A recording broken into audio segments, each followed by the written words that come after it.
O projeto para matar a saudade é aquele que a gente faz, exatamente como o nome diz, para matar a saudade de colegas nossos ou colegas nossas que têm falecido e de quem nós sentimos saudade, né?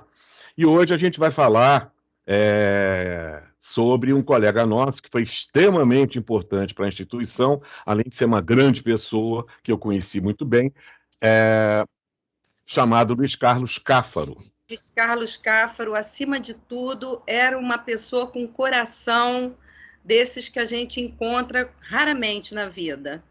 E, por coincidência, ele, o Luiz Carlos Cáfaro e o Lincoln, que também era do nosso concurso, nós éramos os três de Niterói, por isso nós nos aproximamos no concurso. Uhum. Ele era um promotor do Amazonas, que estava tentando vir para o Rio de Janeiro, já tinha família, com 3 filhos pequenos, lá no Amazonas.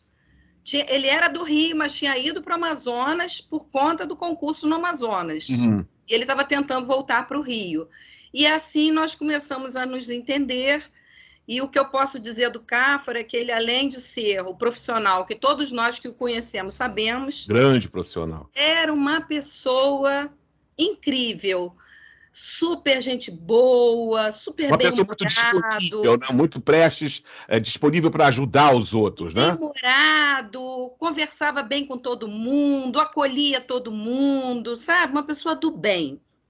Bom, Luiz Carlos Cáfaro, ele, obviamente, meu irmão, um dos 7 da família, em que sempre nos orgulhou, era uma pessoa voltada muito ao esporte, foi professor de geografia, foi professor de educação física. Olha! Em todas essas fases eu sempre estive presente, porque a nossa diferença de idade, aí eu era aluno dele. Então era o mais que levava bronca, mas eu não ligava não, porque ele era o meu ídolo, né? Ele que me ensinou tudo. Qual é a diferença de idade de vocês? A minha diferença para ele são quase 6 anos. Ah, bom. Quase. É quase uma geração. Era uma pessoa... Nasceu em Niterói, nasceu no Rio. Não, o Luiz nasceu em São Gonçalo. Ah, em São Gonçalo.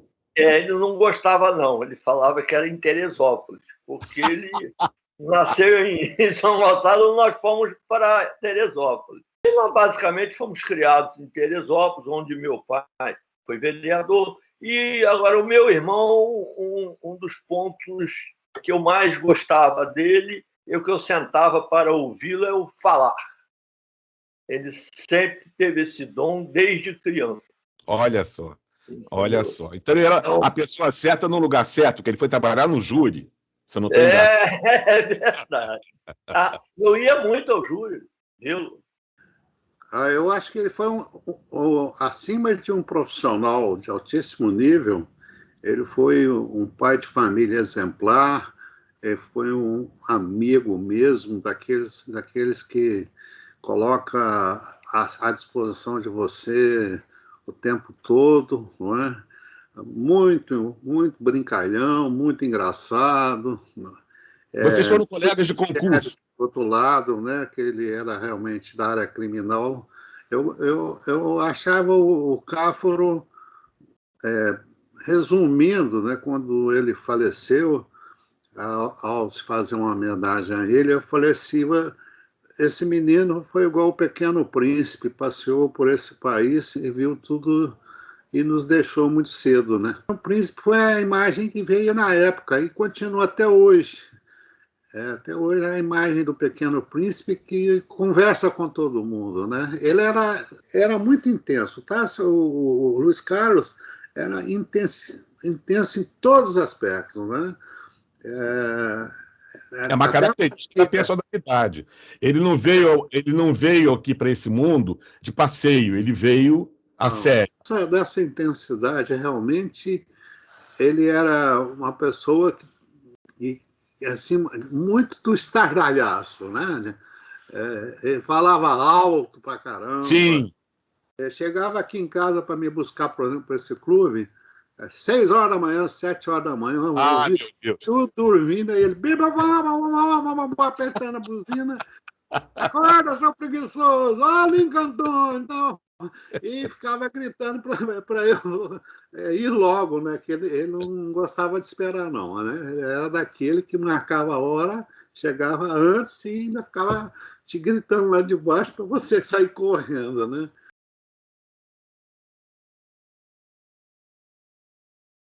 Simone, você pode contar no lado pessoal alguma característica curiosa sobre o Cáfaro? Curiosa, interessante, peculiar. O Cáfaro era uma pessoa que conseguia tirar leite de pedra. Isso era incrível. Ele tinha uma oratória maravilhosa, tanto que ele foi logo designado para o júri, assim que ele passou, né? Ele foi logo para o júri. E eu me lembro muito dele no concurso, porque ele começava a falar alguma coisa, o examinador o corrigia, e ele caía na risada, e a partir da resposta do examinador ele mudava o contexto, e com isso ele conquistou a banca toda, né? Ele errava e depois, no meio do caminho, ele consertava e acertava, e isso era com a gente também. Era muito difícil a gente brigar com o Cáfaro. O meu irmão, nós sempre tivemos uma estatura muito quase que parecida. Ele calçava só mais um pouco do que eu e largava meu sapato. E eu sempre eu trabalho desde 13 anos de idade. Então, eu sempre tive facilidade de ter as coisas. Eu sempre fui uma pessoa muito organizada. Eu tinha meus ternos, tudo meu. Aí, um belo dia, eu preparo minha roupa para ir trabalhar. Quando eu olho na cama, cadê minha roupa?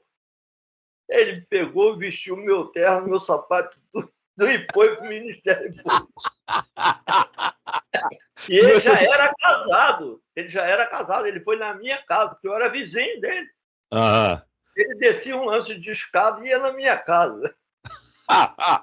Ele era, o meu irmão, uma pessoa, para mim, no meu coração, na minha vida, insubstituível. Eu sinto muita saudade dele.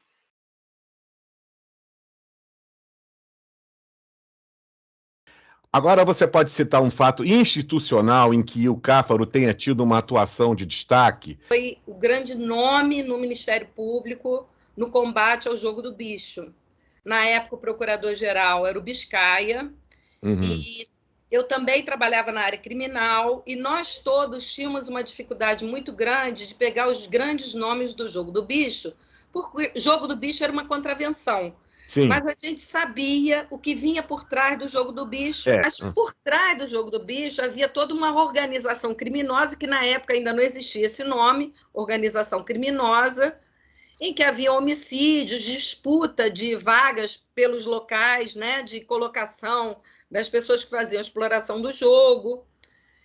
E o grande lance que se conseguiu fazer foi pegar esse grupo todo pelo crime de quadrilha. Ou bando. Quadrilha ou bando.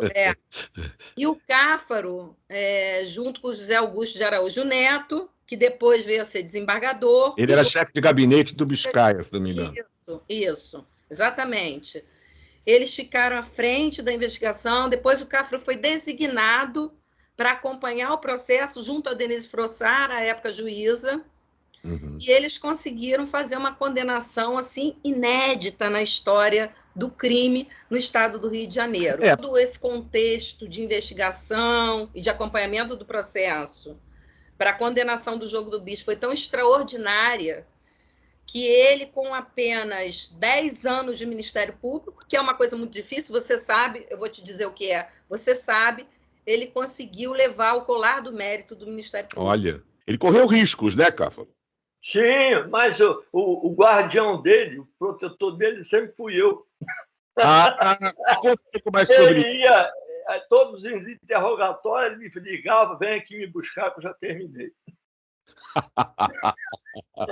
E nunca andamos armados, sempre com a presença de Deus, nunca tivemos problema.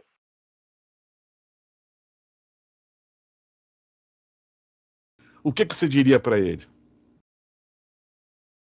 Pô, cara, você sumiu tanto tempo, pô. Era hora de voltar, que isso? Por que sumiu tanto tempo? Por que não me escreves uma carta? Carta? Vambora, vamos tomar um café. Sinceramente, eu não diria nada, eu daria um grande abraço no meu amigo. Daria um grande abraço. Muita saudade, sabe? Olha, eu tô até com o coração apertado Eu quando também você tô. fala isso comigo, sabe? Era aquele abraço, assim, de matar a saudade. Então, eu ia dizer, Francisco, que maravilhosa família você. Você cuidou muito bem deles enquanto vivo e eles tiveram energia e força para continuar a viver, apesar de você não estar presente. Acho que ia chorar muito. E dizer a ele que a saudade continua. O que eu diria era isso. Meu irmão, caramba, você demorou muito a voltar. Mas ele já voltou, ele já está aqui na Terra. Eu sou espírita kardecista. E eu acredito na encarnação e o espírito dele já evoluiu o suficiente para estar de volta.